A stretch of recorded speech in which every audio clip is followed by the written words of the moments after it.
I just finished running Pindleskin 1,000 times. He really does suck most of the time, and there's so many other targets I could be running, but I just can't help myself. The runs are so fast and easy to do, and there's always the chance that you hit the jackpot. So, here I am. Again. Damn. Anyway, let's get to the loot. I started these runs one day when I noticed that Pindle was terrorized, and my very first decent drop was a Terror Zone exclusive. Not a great roll, but this was actually my first Cold Thunder charm, so I was just happy to have one. On run 41 I found an item that's always fun to identify, chance cards. These ones weren't very fun to identify though. On run 61 I found Alder's armor. And this one actually rolled anti-perfect. On run 77 I teleported a bit too far into Pindle and I was so flustered that I hit my caps lock a few times. I survived and I found a legendary mallet. This is usually the Stone Crusher, but this time it was a Schaefer's. This is actually the second Schaefer's I found, so now I'm thinking of doing a double swing barbarian with 2 of these. Sounds fun. I managed to do 106 runs while Pindle was terrorized. Once it was over, the terror zone changed to the catacombs. Now, I am doing Pindle runs for this video, but in my recent Andoriel video a lot of comments were about how great she is when she's terrorized. So I felt like I just had to do a quick Detour, and it ended up paying off big time. Almost right away I had a nice double drop with a rainbow facet and a sundering charm. The charm is an improvement of the one I found earlier at Pindle, and the rainbow facet is pretty nice, -5 + 4 lightning. A short while later I found another sundering charm. This was a fire one and it actually rolled better than the one I'm using, so I guess I found an upgrade. Nice. I also found a unique amulet. Nothing super exciting, but I haven't actually found an Atma Scarab yet, so I didn't mind. And the final drop before I go back to Pindle is another rainbow facet. It was another -5 + 4 lightning one, which I guess I can't complain about, but it would be nice to find a 5/5 someday. Okay, back to Pindle, and this time it's the regular old normal Pindle. On run 156 I found my first skiller. It was a Warcry one with added gold find. I have no idea how useful this is, but I guess I'll keep it for now.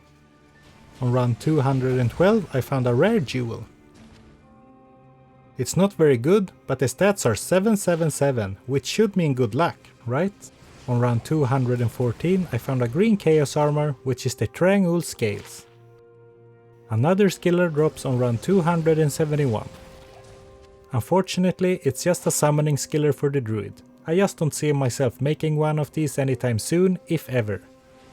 On run 341 I found a unique Spired Helm, and for once it was actually a Nightwing's Veil. I was super excited about this drop, now I just need to make sure I use it and not store it on a mule forever. Then there was a big bunch of nothing for a while, but the dry spell was broken on run 479 by an amulet. It was just a Nokosan relic though. On run 492 I found a Warshrike. Unfortunately it wasn't ethereal, otherwise an average roll. On run 506 I found a rare ring which I thought was pretty cool. It's not insane or anything, but it looks pretty good on a teleporting melee character. On run 557 I found a Tal Rasha's belt. And it rolled as low as it possibly can. Then on the very next run I found a skin of the Viper Magi. The best I found so far is a +29 to all resist, but unfortunately this wasn't an improvement. I found another rare ring on run 627. Nothing crazy, but dual leech rings have been really rare for me in Diablo 2 Resurrected for some reason, and the 100 attack rating on top is a nice bonus. Another rare item on run 652, but this time it's more of a troll/tease item. Like, what am I gonna do with +2 shapeshifting skills on a faster cast circlet? Next is a pretty common but still great item. Triangle's Gloves. On run 706 I found a unique Colossus Blade. The Grandfather. Now I didn't really play with this item back in its glory days, but I made sure to pay my respects to this legendary icon. After another pretty long dry spell, I found an item which I thought represented myself and this channel pretty well. A lucky Grand Charm of Greed. I found another Colossus Blade on run 886, and this time it was the set item, Bulkathos Sacred Charge. I had a pretty exciting drop on run 907, the armor from the Immortal King set. Green sacred armors are usually bittersweet, but Pindle is an exception where I would always prefer to find a green one over a gold one. The reason being that Pindle actually can't drop Tyrells, so any unique sacred armor you find from him is just going to be a Templar's Might.